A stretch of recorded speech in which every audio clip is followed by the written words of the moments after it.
Hello, friends. Patrick McFarlane here of the Liberty Weekly podcast, coming at you with another episode. This one is episode number 122, and the show notes may be found at libertyweekly.net/122. And the title of this episode is Ayn Rand's Objections to Anarchism Debunked. And joining me is the co-host of the show, Keith Knight. How's it going, buddy? It's going great. I've been looking for someone to cover this topic for some time, so I'm excited. We have the Ayn Rand lexicon. So it separates all her ideas on certain topics, just like an encyclopedia. And we're just going through all the anarchist objections. Should be good. Yeah. Well, I'm excited to have you back on and for us to do another show together. It's been a little bit, but we are busy men, aren't we? We are. Many obligations. Of course. Yeah. Well, let's start off right away just by, why don't you tell us a little bit about Ayn Rand? Because I haven't covered her at all on the show, and to be honest, I don't really follow her work. The important thing to know about Ayn Rand is she was able to write not only nonfiction, but fiction as well. She's mostly known for her fiction, The Fountainhead and Atlas Shrugged. And she came to America after the Bolsheviks collectivized her father's company. So when she came to America, she was able to not only embrace the principles and appreciate them, but articulate them to the masses in a way that was sort of like exposing a fish to water. It's like, here is what freedom is. It's like, what do you mean? I'm sort of doing my own thing all the time. Hold on, there's places where you have to get the state's permission to do these certain things. That's ridiculous. Well, she sort of exposed the American fish to the water of statism and its possibilities. She warned against the likelihood. I would say her best prediction, I think, was to say that the state and the corporations will sometimes merge together against the populace. Whereas in popular culture, it's seen that there's business who wants free markets and there's government who wants to help the public at large. She saw right through that brilliantly. She said that collectivism or altruism, far from being a virtue, the purpose of living your life for the sake of others, should be reversed. You should live your life for yourself. And basically, in pursuing your own self-interest, you can do anything you want so long as you don't initiate violence. She was very pro-self-defense against innocent people.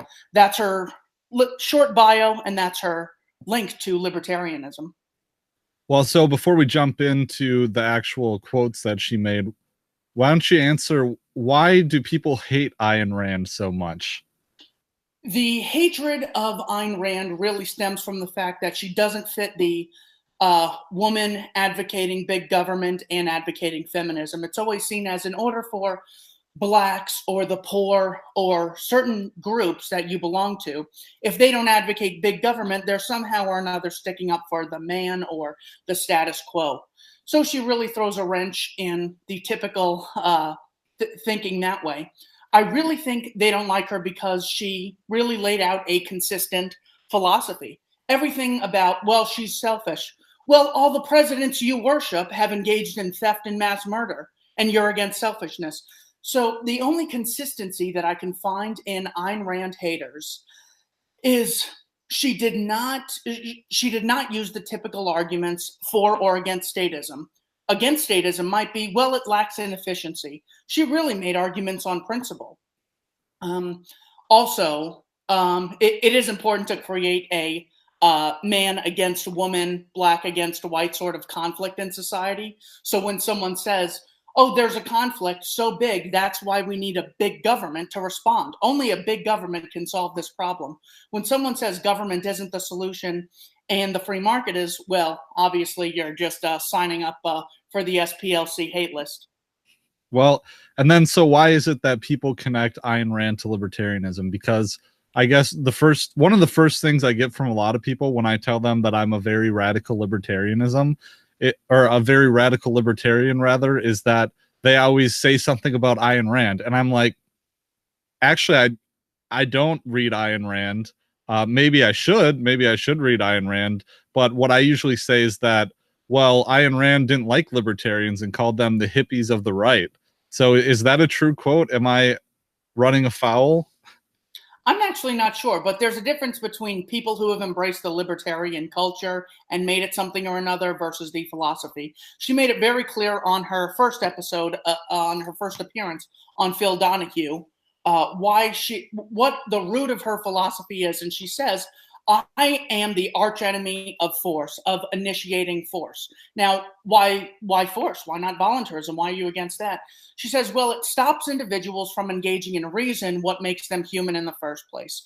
So therein lies her connection to libertarianism, that something done voluntarily as the result of free will and reasoned exchange, where people can do their own cost-benefit analysis, make the decision for themselves, that is superior to someone coercively forcing their will against another.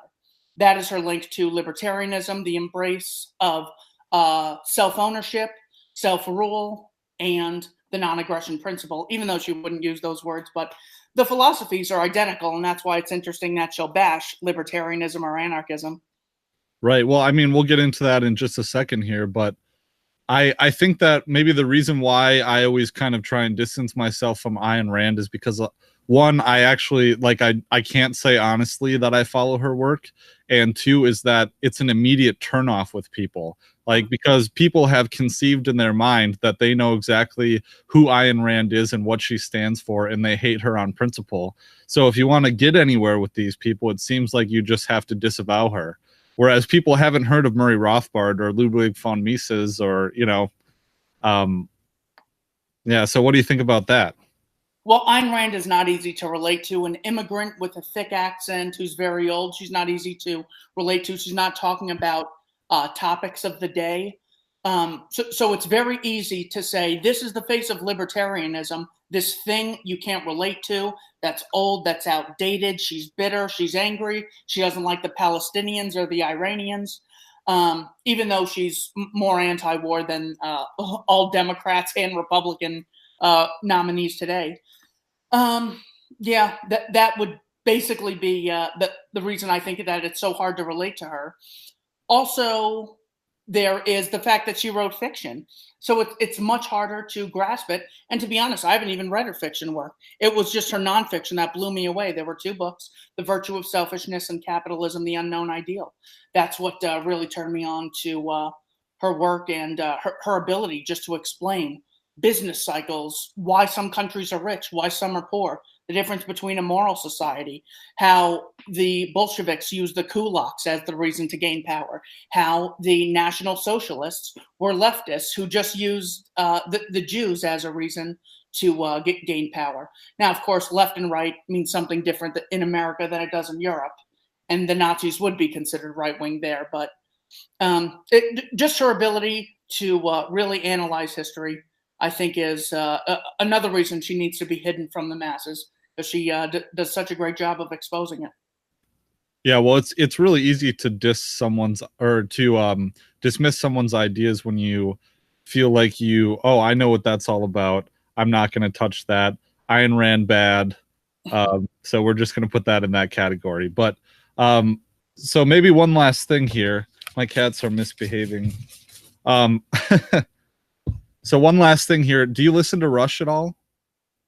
The band Rush or Rush Limbaugh? The band Rush, not yeah. Rush. I've seen them twice in concert. They were incredible. I feel like we've talked about this before, perhaps, but well, you know how Neil Peart has talked about he was really into Ayn Rand at the beginning of Rush, and I don't know if Getty was into Ayn Rand at the beginning too, but since then, Neil Peart has specifically disavowed his wild younger years and reading Ayn Rand and filling Rush's lyrics with Ayn Rand stories, and calls himself a bleeding heart something or other.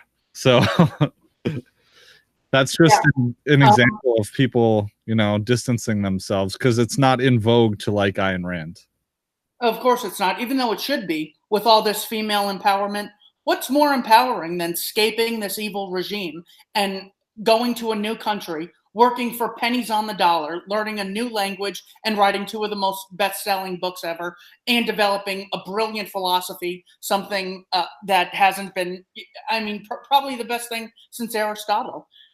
She's loosely post-industrial Aristotle, works using reason as opposed to someone like Plato or even John Rawls. So yeah, those are just non-arguments. It's every Scientologist letter that comes in the mail here because we had a new church come by.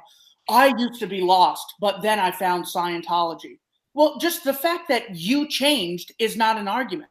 The fact that, well, Neil Peart was young, but now he's better. Every libertarian I've talked to used to be a statist, but now I would never use that as an argument. That's code for I don't have an argument, and please induct us into the Hall of Fame with, Stevie Wonder giving us our inductee speech. That's not a reasoned argument. Yeah. Granted, I haven't, tried to search for his reasoning, but yeah, that's very typical. Just to say, I switched. I was wrong then. I'm therefore right now, because right now is more recent. It's not an argument, of course. Yeah, well, and it's really disappointing too. It's kind of like on some level you don't want to get to know your heroes because you might not like what you find, and there's no reason to it. Eddie Vedder said that about Neil Young, and it's so true. I met this philosopher, David Schmitz, and I'm like, oh gosh, he's done such brilliant work. He works at U of A. I finally met him. Biggest jerk ever. Oh man. So yeah. I definitely know what that's like. But then again, it's cool to, meet guys like Jason Brennan or Tom Woods, or we've, spoken to Corbett right. So much. So. Well, and the interacting I've done with people that I idolize in terms of the podcast has always been positive. Really nice people, especially James. But the thing with Neil Peart, just to revisit that for a second, it's always so weird how when he was younger, he was on a radical, and he was kind of going against the grain, kind of a counterculture ideology. But then getting older, you just fall into the rut of the mainstream and what everyone, what the status quo is. And it's just so disappointing to see, like, oh yeah, well, now I'm a bleeding heart and I really care about people, so we need socialism and Canadian style socialism. It's just like that line from Subdivisions off of Moving Page. It's like, be cool or be cast out. Right. They be cast out, so they embraced statism and started bashing libertarianism. You might think, when you read something that's so brilliant, you're like, this is going to catch on. I'm like, oh my gosh, there's this new study showing that, I don't want to use too bad of an example, but let's say that the minimum wage or something comes out, and it turns out people with the least amount of skills and the least amount of job experience are hurt the worst. Turns out high-skilled people are not harmed. Turns out small business can't afford it, big business can. I remember reading that and being like, oh my God, this is the most brilliant thing. These leftists are going to have no more arguments now. And of course, it's false. Or not, it's false. It's never embraced. And it was published decades ago. Mm-hmm. So when something looks like it's going to be so big, it's like, wow, Supreme Allied Commander Wesley Clark saying that there was a plan in 2001 to invade Iraq, Somalia, Sudan, Iran, all under the guise of 9/11. This is going to be everywhere. No one really cared. So when it looks like something's big, you want to try to, get in front of the circus. But then when it turns out to be nothing, then you're like, well, looks like democratic socialism's pretty big, so I'll embrace that. Yeah, conversion stories are not arguments. Only, deontological principled arguments are what we should focus on. Yeah. Well, with that, why don't we segue into the quotes here? So, first one on page 20, Anarchism. Anarchy as a political concept is a naive floating abstraction. A society without an organized government would be at the mercy of the first criminal who came along and who would precipitate it into the chaos of gang warfare. But the possibility of human immorality is not the only objection to anarchy. Even a society whose every member were fully rational and faultlessly moral could not function in a state of anarchy. It is the need of objective laws and of an arbiter for honest disagreements among men that necessitates the establishment of a government. So I want you to respond to that first. Well, it's like, so it was said really well on Biting the Bullet podcast, which I'll give them a plug. It's a bunch of military vets that live in a house together. They're all roommates, and they're all ANCAP libertarians, except for one of them. But the one was, in their most recent episode, they were drinking and they were arguing with the one minarchist. And the minarchist accepted like a lot of the economic principles of ANCAPism, but had kind of this same argument that Ayn Rand just presented, and talking about, well, a society without objective laws would just be at the mercy of the first criminal to come along. Well, this is one that we've really talked about a lot on our show together in the past episodes we've done, is that what you're really doing is guaranteeing that the criminals, because if you have a government, that kind of power attracts a certain type of personality. And so instead of having the possibility of maybe one criminal comes in to adversely affect society, you are guaranteeing that a criminal class will exist above everyone else when you have a government, because that power, it's a monopoly on the initiation of force. That power attracts a certain type of personality. And instead of, well, you're basically guaranteeing the victimization of everyone else for a privileged class that has the ability to initiate force over everyone else. Giving one group of people a monopoly on lawmaking does not equal the result of objective laws. In fact, if you wanted objective, morally justified, consistent laws, you would make sure there wasn't a monopoly, and you'd make sure they couldn't collect funding coercively, that people had to voluntarily fund them. That is the first thing. Naive floating abstraction. It's just sad when someone who's so brilliant says it's a naive floating abstraction. Anytime you engage in a peaceful interaction, it's anarchist. Next thing she says, it would be at the mercy of the first criminal. I don't see, again, how that justifies one group having a monopoly, because you can always say all the countries, unless there's a United Nations, one world government, we're just at the mercy of the most powerful country. She says it will lead to gang warfare. Oh, as opposed to statism, where there's not really any wars, there's just kind discussion and free trade. The biggest warfare that exists is between centralized states. There have been 2 world wars. There was a Cold War. So the fear of war does not justify the existence of a state. The state's the number one cause of war. And they're constantly at war with their own populace. I mean, what is the drug war but a war on peaceful people, or violently confiscating money under the guise of taxation, initiating sanctions against people that kill the civilians while the rulers just could care less. Even a society whose every member were fully rational. Basically, she says, the need for objective laws. Well, there is a law in America, these right to keep and bear arms shall not be infringed. If anything is objective, it's that statement, shall not be infringed. And then there's the First Amendment.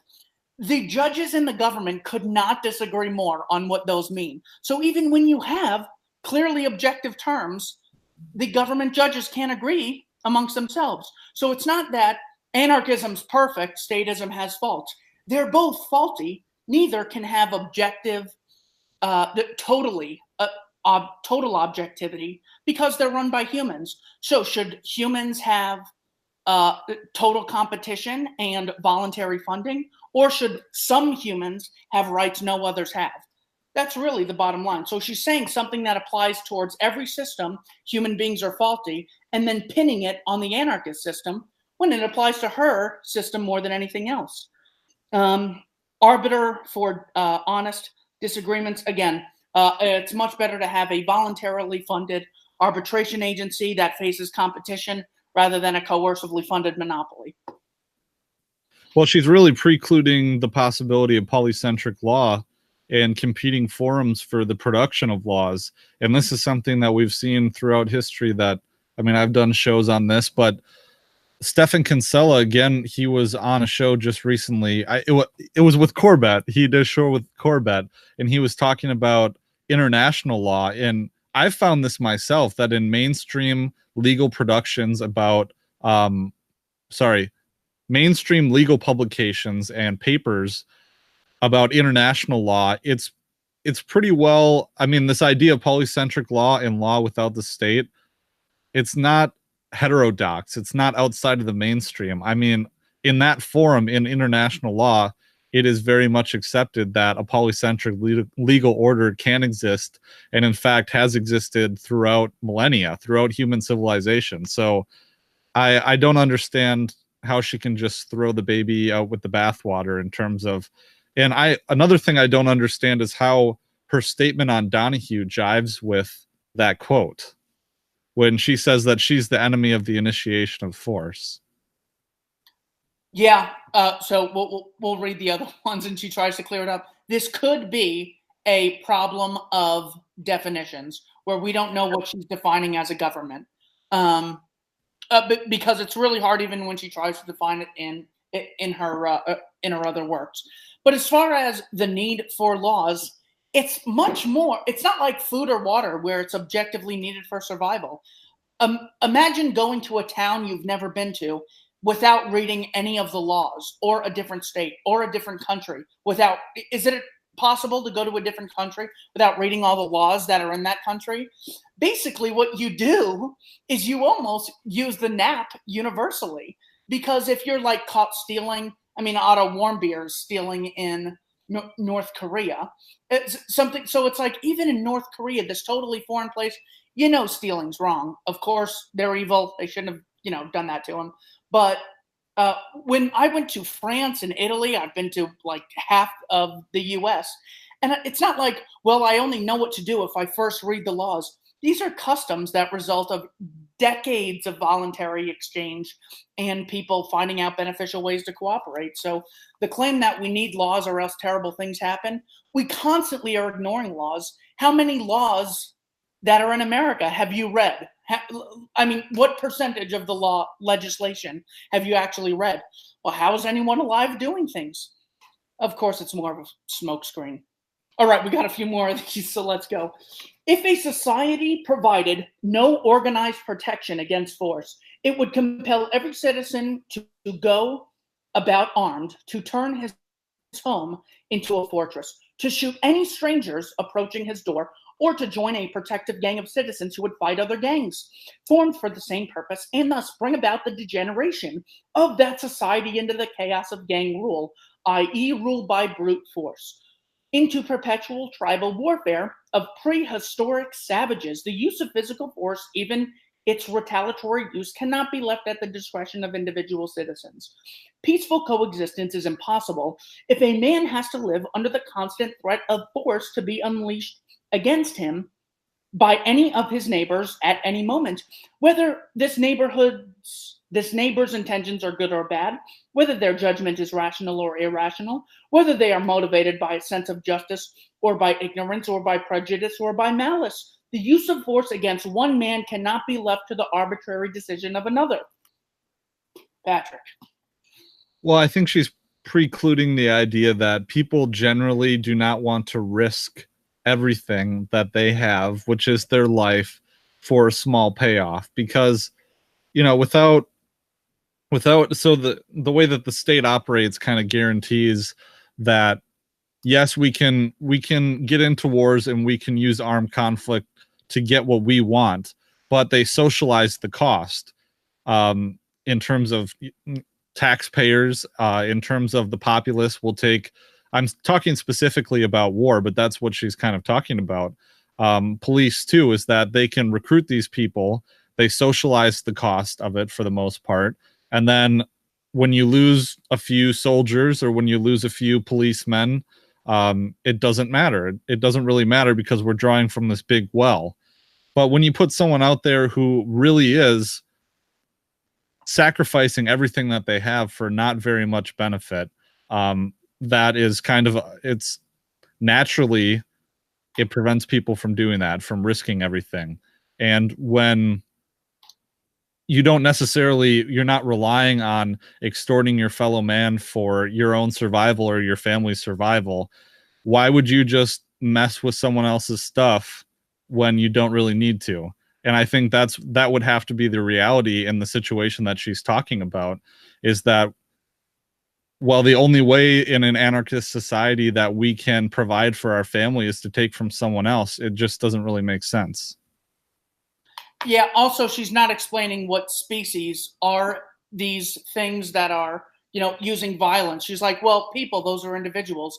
Well, then that is the same type of thing that will be a judge or a politician or a banker or a police officer or a military serviceman. So she's saying people will do this. The individuals cannot be left to this. We need government. What is government but a collection of individuals on a psychopathic level? It's like the gang versus the government. One has a badge, the other is just seen as like, hippies or rebellious militias. So she's not actually making a principal difference between a police officer enforcing something and a judge. And she's also assuming that everyone would have to do this thing if the government didn't provide it. On how would that possibly enter your mind? You don't want the government to make cars, so everyone has to make their own car. You don't want government to make candles. Everyone has to make their own candles and their own fans and brew their own coffee, and everyone makes their own cell phones, or should government do it? It's the biggest non sequitur I think that I've ever come across is, do you want everyone to do things by themselves? Well, no. That's what trade is. That's what cooperation is. That's what private property rights are in the first place. The ability to own something and then exchange it and then own that other thing. That's trade. Yeah. So she's really missing that out. Also, she is forgetting or not caring to learn that violence is costly. So when you delegate the cost to a group of people who have a recognized right no one else does, and they collect funds coercively, they are more likely to engage in the behavior of violence rather than if they had to bear the financial cost and the risks to their lives and their family and their reputation. If I steal something, I stole alcohol from Safeway when I was 16 and people still remind me of it. And it's seen as like this terrible thing. Of course, I'm sorry I did it and everything, but Safeway is a local grocery store. But government steals trillions annually, and people pledge their allegiance to them. So, well, I mean, I'm so focused on like one thing I did when I was 16, and these people, the mass murdering, kidnapping, theft-funded evil bastards are just worshipped. That's why there's so much more violence, because it's not seen as violence when they do it. And that's what she's not appreciating, that more violence will come when you give people a total violence hall pass, as opposed to just holding them to the same standards you'd hold any other group of person. Yeah, and moreover, we have real life examples of what you and I were just talking about it. And that's the Detroit Threat Management Center. I mean, Commander Dale Brown isn't necessarily a voluntarist libertarian anarchist, but he is a businessman. And, in Detroit, in some of the worst neighborhoods, he's been able to prevent violence. And he doesn't do so violently because, one, he would be sued. Two, he would lose the lives of the people he's trying to protect and lose the lives of his own employees. And so he comes up with de-escalative situations and tactics. And one thing that Ayn Rand kind of presumes here is that the only way to prevent violence is with violence itself. Well, no, that we have locks for our buildings. We have security cameras. We have these types of things that can, and we have, nonviolent tactics, de-escalation, going up and getting close to someone and talking to them instead of pointing a gun or a taser at them and threatening them. And so the market provides a solution to this. And we have real life examples of this. Next claim, a recent variant of anarchistic theory, which is befuddling some of the younger advocates of freedom, is a weird absurdity. Okay, it's recent, it's befuddling, it's focused on young people, it's weird, and it's absurd. What kind of philosopher just engages in like insults in the first half of the sentence? My point is she really is not approaching this topic rationally, whereas everything else she's golden on. It's like Sam Harris talking about government. He's so rational about like all this other stuff and able to think it through, but when it comes to government, he just snorts a mind control pill. It is a weird absurdity called competing governments, accepting the basic premises of modern statists who see no difference between the functions of government and the functions of industry, between force and production, and who advocate government ownership of businesses. The proponents of competing governments take the other side of the same coin and declare that since competition is so beneficial to business, it should also be applied to government. Instead of a single monopolistic government, they declare there should be a number of different governments in the same geographical area competing for the allegiance of individual citizens, with every citizen free to shop and to patronize whatever government he chooses. Okay, that is part one of this objection. What are your responses to that? I mean, that whole argument is entirely useless without defining the term government. Of course it is. And that's how sophistry is allowed to continue, when she just calls something government. It's the service the state is claiming to monopolize. That's what they're saying should be voluntarily funded, should be privatized, should be voluntarized. They're not saying there should be different flags or different, necessarily. What is competition if not the existence of no world government? Right now we have 200 and something competing governments. As bad as these governments are, it's better than one world government. They're like, well, we need a powerful government in case the Saddam Husseins get in charge. Well, what if the Saddam Husseins get in charge of the world government? So her claiming the problem with competition is bad things might happen, so we need a monopoly. Again, the same thing applies, not only applies to monopoly, but it applies more so to monopoly. Because anything you can list that might be bad of one of the 50 states doing, let's say there were 50 instead of one, anything bad you can list, Alabama will bring back slavery or something, that is, or bring back the draft, I should say, that also applies to the federal level. Anything you say about small can be said about big, and is more dangerous when it applies to you. So this is just, it's so sad to see someone so good make these ridiculous comparisons. Well, but voluntarily funded competition is superior to coercively funded monopoly in every industry, in every aspect of life. Well, I think the thing she's really mixing up here is that there's no talk about the legitimized monopoly on the initiation of force. And the legitimacy is, I think, the operant word in that phrase. Because, the way that she's phrasing it, I think she's right, is that if you had competing governments within the same geographical area, and all of these governments had a monopoly on the initiation of force or violence, you're going to get warfare. You're going to get the same kind of anarchic militarized chaos that everyone kind of talks about. Of course, when you have different groups that are competing, different groups with a legitimate monopolization on the initiation of force, even within the same territory, they're all going to be fighting over who is better. But voluntarism or anarchy would be meaning that no one has the legitimate monopoly on the use of force. And so I don't know what her disconnect is here in terms, but I think it really has to do with this idea of legitimacy. Because if you have different militarized groups running around in the same geographical area or competing within the same geographical area, and everyone recognizes that they are legitimate in shooting people and threatening people, then of course you're going to get chaos. But if no one except for those competing groups recognizes the legitimacy of those people to do what they're doing, then that's when it becomes, tough to bring people into the fold. It's like herding cats, but that's when you get voluntarism. And that is what we are advocating, is that no one recognize the legitimate initiation of force, period.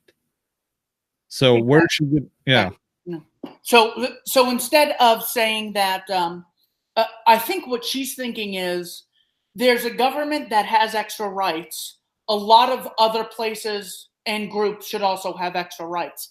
That's not what the anarchist is saying. The anarchist is saying those rights are illegitimate. And even if I have a security firm, I have no more rights than Patrick and his 10 closest friends, than me and my 10 employees.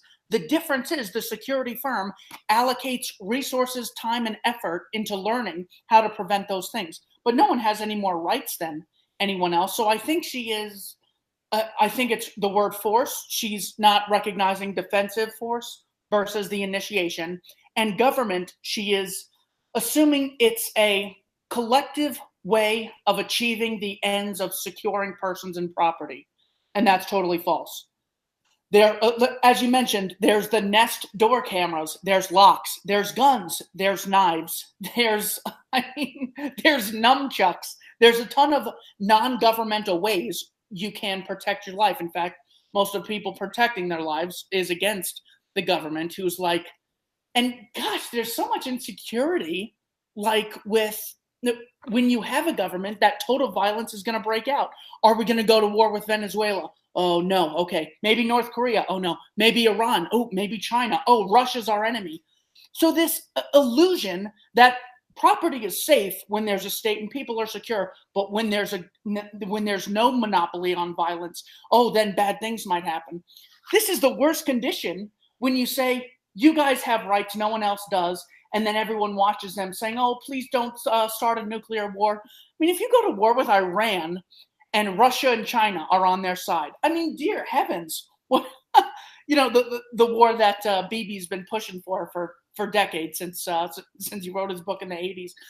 So she's basically engaged in the illusion that government equals security and non-government means anything might happen, when in reality, spontaneous order and peaceful coexistence tend to emerge more often in the absence of a state than under a state. Yeah, and for the sake of our rhetoric going forward, maybe between our conversations, we should adopt the same definitions as Mark Passio does in his Natural Law series, whereas violence, when we say the term violence, that should be reserved for the illegitimate, immoral initiation of force. And see, I'm mixing the terms again. Violence is the immoral initiation of violence, and force is the legitimate use of force. Violence, yeah. Do you know which one I'm referring to? Mark Passio's Natural Law Seminar? Well, yes, and this is actually one of the questions I asked him in our 4-hour interview. I say, what's the difference between violence and force? So violence is the initiation of aggression, and aggression is an uninvited coercive interference. So that is violence. So I come up to Patrick and with a knife and say, give me your money, and you shoot me in response.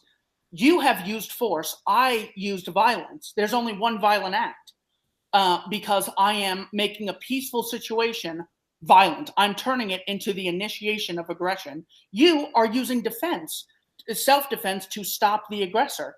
That is not violence. That is force. Just as you would have the right to use force to lift up this water bottle in the scientific sense, you would have the force to stop a violent action from being engaged in. So, yes, that is the important difference. Okay. All right. What's our next quote then? What? What's our next quote then? She goes on to say, remember that forcible restraint of men is the only service a government has to offer. Has to offer does not justify whether or not it's better achieved through a monopoly rather than a non-monopoly.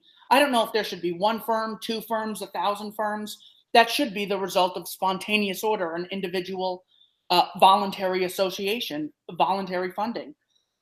So that's just such a weak line. That's all government should do. Well, if government's so bad and it's so immoral, why should it do anything? She's not explaining why this is in principle different than government making food. I mean, I can live without being defended for 48 hours. I can't live without food for 48 hours. Oh, but then you'll have gang warfare. I'm going to grow food here. No, I will. And then people will shoot each other out. Then there will be mass murder. It's nonsense. So just very weak stuff. Ask yourself what a competition in forcible restraint would have to mean. Do you have any response to those two sentences? So say that again. What would a competition in force mean? Here's the statement. Remember that forcible restraint of men is the only service a government has to offer. Ask yourself what a competition in forcible restraint would have to mean. Well, what it would have to mean, I would think, is that you would be able. I mean, so you have in the libertarian Ancapistan, a lot of has been said about Hoppe's version of, homeowner societies, or what the rules would be in your neighborhood, or if you could, voluntarily acquire land like that. I mean, I would think that if you needed to, you would ascribe to a certain protective agency or a certain dispute agency, and you would call them up when you need them, and they would have contracts with other agencies to solve disputes.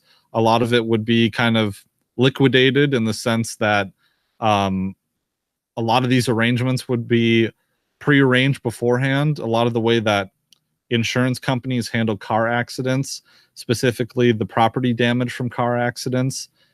And I just don't see exactly where it would devolve into the kind of violence that she's talking about, because the interest for each agency, whatever agency you have, they are looking to solve the dispute with the least amount of violence, because violence equals cost at the end of the day. You're going to have to pay for all this damage. You're going to have to reimburse your customers.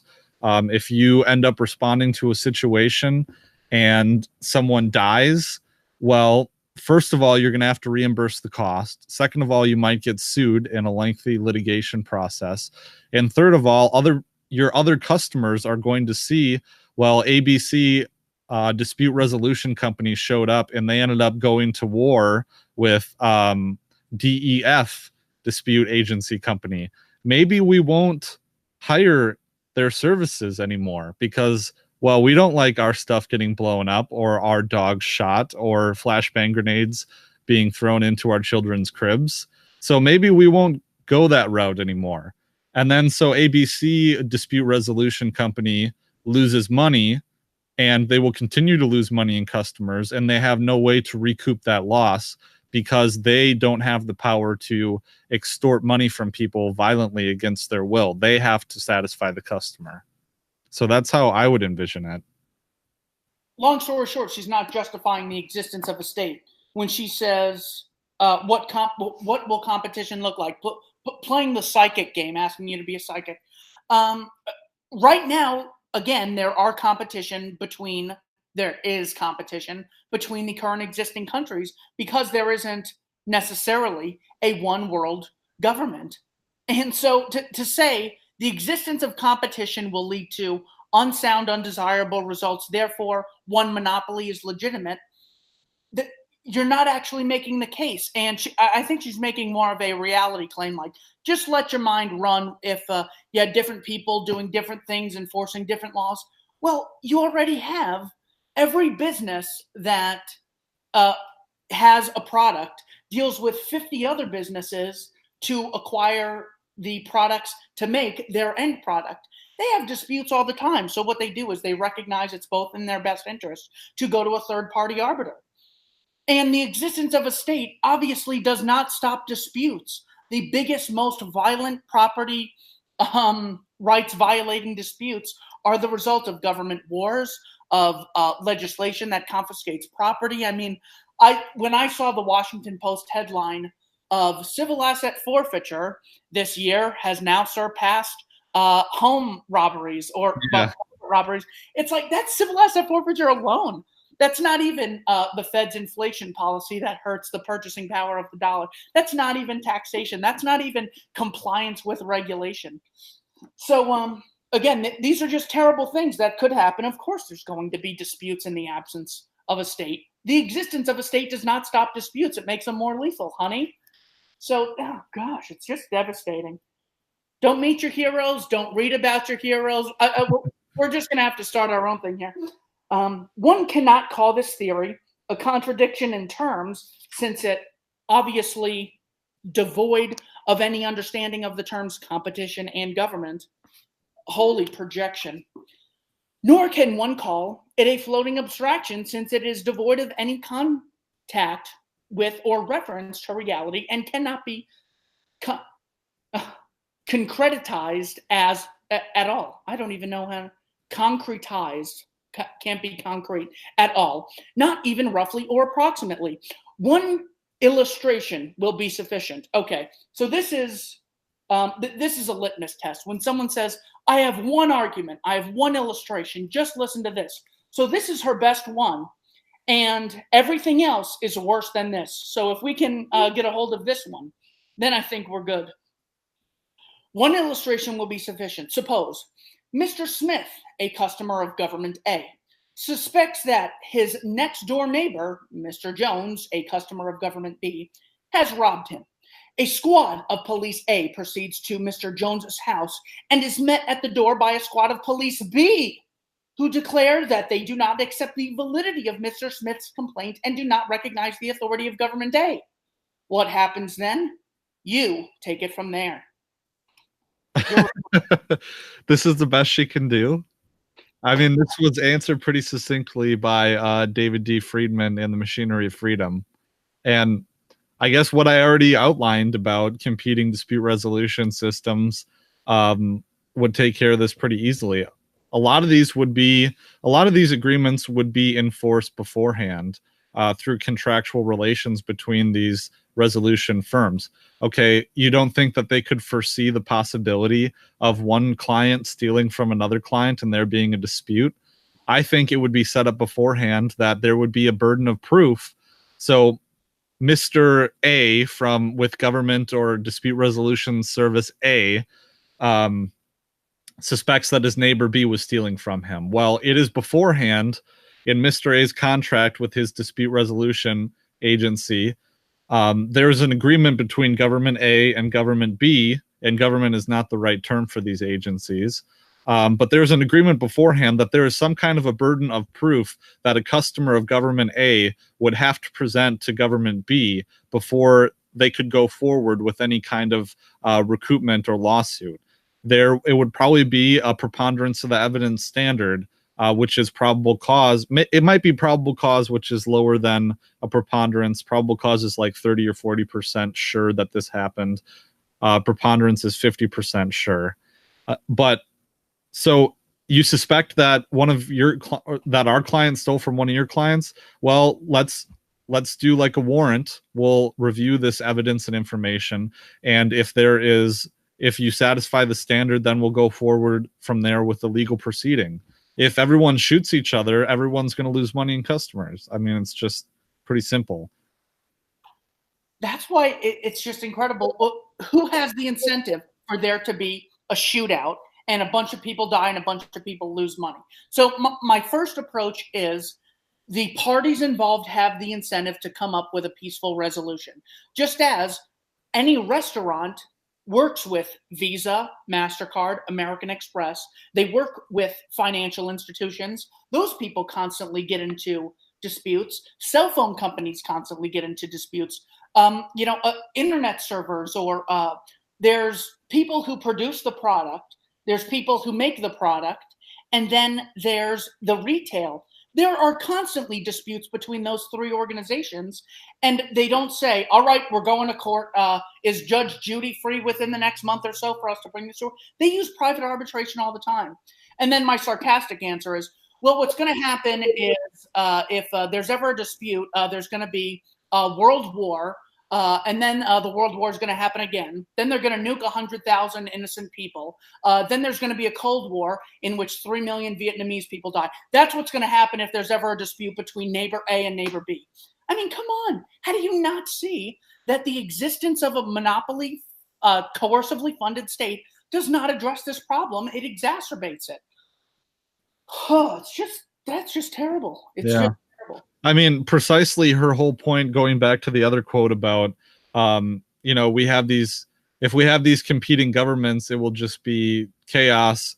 Same competing governments within a different geographical area. I mean, we really already have that. I don't think she's wrong, but that's illustrative of the international scene where we have different states interacting with their own monopolies on violence.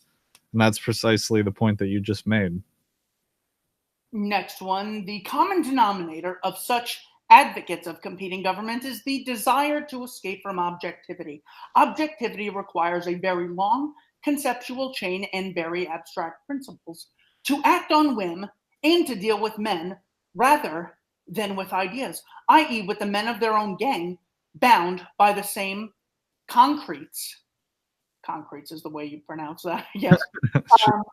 Desire. So in other words, the only reason people sort of advocate anarchism is their desire to escape from objectivity. Not necessarily. The only reason I objectively am against government is not because it tends to be corrupt or there tend to be lying psychos that are attracted to the situation. It's that you cannot justify a contradiction. That is embracing objectivity, as opposed to what she is saying right here. I'm not saying any group has more rights than another. It's embracing subjectivism to say, well, this group has rights that no one else has. And it's okay for this group to do something, but not this group, because for a long time, this group has had the title, the Congress group. That is the total embracing and opposition of objectivity. Patrick, your response to that? Yeah, I mean, precisely that. I think that, I mean, I believe the non-aggression principle, while it's not, the end-all be-all, it's a good litmus test at least, but I think it is an objective litmus test. It's, like you said, it's completely objective. And it seems like the classical liberal stance or the argument is, and maybe Ayn Rand would agree with this, is that the purpose of government is to protect life, liberty, and property, right? Well, in protecting life, liberty, and property, you have to violate life, liberty, and property of everyone underneath this government. It's just a contradiction in terms. And there are some times where it's like, okay, guy is knocked out. Is it okay to kidnap someone against their will and take them somewhere else? No. Okay, well, what if the guy's in a coma and he needs surgery? Is it okay to take him against his will and bring him to the hospital? Okay, yes. So even though you can find individual examples of where you can do the opposite of what these principles say, we have to realize what the state is. You're saying some people have rights, other people do not. And even though I can sometimes justify forcibly taking someone in a coma and taking them against their will to a hospital because I'm making the judgment, well, if I could get their permission, they would say yes. That's me doing it, and I'm not claiming to have rights no one else has. Coming up with an example of when violating a principle would be justified in no way justifies the contradiction of statism and the institutionalized embracing of a contradiction. All right, we got two more here. Painful. All right, picture a band of strangers marching down Main Street, submachine guns at the ready, as opposed to governments who would just never do that, never intimidate a populace. When confronted by police, the leader of the band announces, "Me and the boys are only here to see that justice is done, so you have no right to interfere with us." According to libertarian anarchists, in such a confrontation, the police are morally bound to withdraw on pain of betraying the rights of self-defense and free trade. How sad is that? They're marching down. What are they marching down? Main Street. All right. So the owner and organization of Main Street has the right to determine what is a legitimate threat and what is not. They have the right to exclude people if they feel from their private property. In fact, only the anarchist has a real objection to this because the statist says, well, that's public property. Anyone can go on it. But the owner of Main Street would say, yeah, you can have a gun. Yeah, you can have an M16. Yeah, you can't have a grenade launcher. You're going to have to go. If you don't go, you'll be met with our guns. The fact that this is going to happen all the time is ridiculous. It happens mostly with governments, and it would be at the discretion of the private property owner. Some places would allow tanks. Other places wouldn't allow knives. So this, again, is a swing and a miss. According to the Bound on Free Trade, yeah, it would be decided by private property owners whether the people were allowed to stay with their machine guns or not. Patrick. I mean, just as yourself, or just picture the people in your community. There's a bunch of mamby-pamby liberals running around. Are they going to want to take the wife and kids to a grocery store that has armed riot cops out front with grenade launchers and M16s? I mean, no. Is the grocery store owner really going to keep these? First of all, is the grocery store owner going to pay a bunch of thugs to sit around with guns and plate carriers and, you know, helmets and everything. And is he going to want to still pay for it when none of the families in the neighborhood are going to want to come to the grocery store and buy their goods with armed security guards like staring them down? I wouldn't go to that grocery store. And just apply the same thing to sadism, and the principle is no different. Her worry is not solved by the existence of a state. Say a band of strangers marches down Trump Street with their guns at the ready. Well, but instead of strangers, they all know each other and they're part of a costume camouflage wearing group called Army or military or Marines. When confronted by, I don't know who the equivalent would be, the people who live there, hey, we don't want you marching down our streets. We don't want a police state. Then what happens? So she sets herself up. She again is using the, hey, bad, imperfect thing might happen. Therefore, government's justified. No, hold on. Bad, uncomfortable, dangerous thing could happen. That in no way justifies the legitimacy of a monopoly government. It's literally like saying, bad things might happen. Don't you agree? In the world, bad things might happen? Of course I agree. It's the world. Yeah. So therefore, the Catholic Church should have a monopoly on laws and regulations. No. That does not follow from the fact that bad things might. What do you mean the Catholic Church? Government has no more right than the Catholic Church or Scientology or Walmart or the Circle K gas station to impose that. So again, it's another non sequitur. Any predictions on Main Street scenario? I mean, what about Kent State? Mm-hmm. I mean, that I would say that, or I mean, what about the LA riots when this police presence that Ayn Rand wanted utterly failed to protect business owners, and you have South Koreans on rooftops with their own weapons shooting away rioters? Was it South Koreans? I believe it was Koreans, right? They were Korean Sorons. I don't know if they escaped from the north or came voluntarily from the south, but yeah, that Mary Ruwart talks about that book in her book, Questions and Answers to Libertarianism. Yeah, that book is so goddamn good. I think about it all the time. All right, finally, the last one: private force is force not authorized by the government.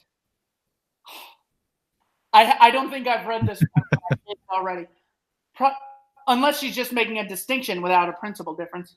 Not validated by its procedural safeguards and not subject to its supervision. That is correct in the same way unlicensed industry is not authorized by the government. I don't know. Please don't go anywhere bad. The government has to regard such private force as a threat, i.e., as a potential violation of individual rights. Jesus, dude, I have not read this one. In barring such private force, the government is retaliating against the threat. In barring against such private force, the government is retaliating against the threat. You dumb ass! In what? Government has the right, no one else does? They get a monopoly on all the weapons because a potential weapon in the hands of a private individual can threaten the state's monopoly? You haven't even justified the reason this group of individuals has a said monopoly in the first place, has extra rights that no one else had. If they get their rights from the people and the people didn't have the right in the first place, how can they delegate it to another group? Dude, that is so freaking sad. I mean, did she advocate for private gun ownership? You know what? Oh, that should be our next one. We can go to the G's and see what she said, but I know the head of the Ayn Rand Institute, Yaron Brook, is not a gun guy at all. Really? No, he's very anti-Second Amendment, saying that is in the realm of force. Government should be in the realm of force. Even if you did have all the guns, government has more guns. What matters is ideas, not force. And that's just wrong. That's just obviously wrong. There were 2 cops killed in New York City, and as a result, was it Bloomberg or de Blasio who said, you know what, that's it. We're not going to be patrolling the streets. We're only going to come out now if there's like a real immediate threat. To which all the ANCAPs around the world said, praise Jesus. So no, increasing the likelihood that governments will have to bear the cost of their life or risk their life deters them from engaging in such totalitarianism. Dude, that might have been one of the worst things I've ever heard from any objectivist libertarian or ANCAP. Private force should be barred and government should have a... Yeah, that is just so bad. And as I said, she hasn't justified the monopoly. She hasn't said why government group has rights, private group X does not have. I hate to end it on that note, but heavens, we're about... Whoa, hold on. Go and look up the gun quote before we go. Do you have any response to that one? I mean, nothing beyond what you already said. I mean, that's a totalitarian mindset. But just tell the Pashtun people of Afghanistan that, or you know, I've been going over them for. She actually does define government in the G section. A government is an institution that holds the exclusive power to enforce certain rules of social conduct in a given geographical area. Nope, that also applies to corporations, neighborhoods, and HMOs. Yeah, so she doesn't distinguish between initiating violence on property you have not acquired versus property you have acquired. That's the difference between I get the rules of my house, and if I build an apartment complex, I get to make the rules, but you don't get to make the rules for the country. Right. That's the difference between the two monopolies. I've acquired it through voluntary funding, original appropriation, homesteading, voluntary exchange, and contract. Government has said, that over there, by me signing this paper, is mine.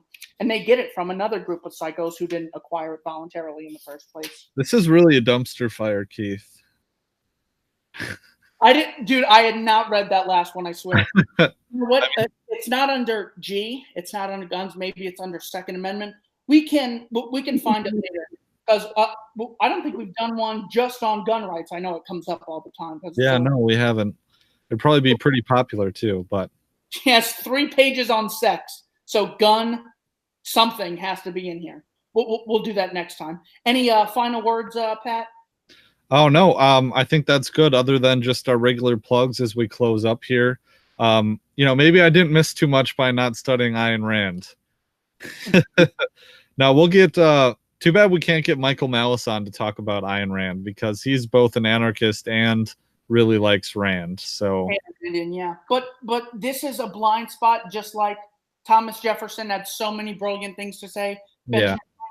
But they engaged in the contradiction of slavery. There's a lot of nice people who are Democrats and Republicans who have no problem supporting the murdering military. Well, what is worse than that? As bad as regulating and taxing our... If you support mass murder just because some group does it, it's okay for that group. That's as bad as it gets. So once we if we can't rule out those people from still being good people, I think Rand still gets a pass. I'll have to look more into that. But thank you for having me on. Great time as always. Yeah, of course. So as we close up here, all the regular plugs. We are doing a live streamed Patreon Google Hangout where our patrons can come in and actually talk with us, and we'll be recording that and putting that on Patreon. So maybe we'll do that again in the future if this is pretty successful. But if you want to become a patron and get access to benefits like that and many more, patreon.com/Liberty Weekly. Also our Amazon affiliate link, libertyweekly.net/Amazon, where you can do all your regular Amazon shopping at no cost to you. And we get some bones from that. Email list at libertyweekly.net/email. And any plugs that you got, Keith. Keith Knight's Don't Tread on Anyone on YouTube. I'll put that in the show notes page.